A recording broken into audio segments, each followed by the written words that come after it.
বাংলাদেশটা এত বাটফারের ভিতরে দিয়ে রইল কেমনে, তারা আলাপ করে আর কি সাংবাদিকরা। তো একজনকে আমি জানি কেমনে রইছে, সব সাংবাদিকের বুদ্ধি করতে আছে বাংলাদেশটা এত বাটফারের ভিতরে রইল কেমনে।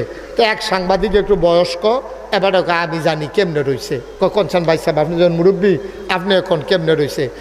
আল্লাহ সব দেশ এক একজন ফেরেশতারা তো ভাগ করে দিছে সাইয়ারা হনের লেগিয়া। এই তুমি পাকিস্তান, কয় জি আল্লাহ। এই তুমি ইন্ডিয়া, কয় জি আল্লাহ।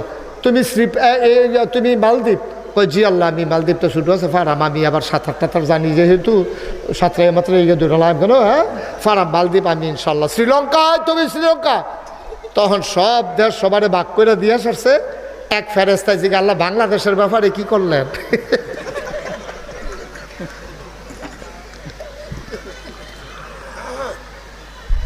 সব দেশ দিয়ে সবারে ভাগ করে দিলেন, বাংলাদেশ কেউ দিতেন না। আল্লাহ কাউ বাংলাদেশ, এটি যেই বাটফার তোমরা পারবা, এটি আমি লাগবো। আমি ছাড়া বাংলাদেশ সাইজ করতে পারতা না। এর লাগিয়া আল্লাহর এত বাংলাদেশটা আছে, ওই সাংবাদিকরা কইতে আছে, কয় এর লাগিয়া বাংলাদেশটা ও হনর হইছে, না হইলে বাংলাদেশ থা হনের কথা না, ঠিক কিনা?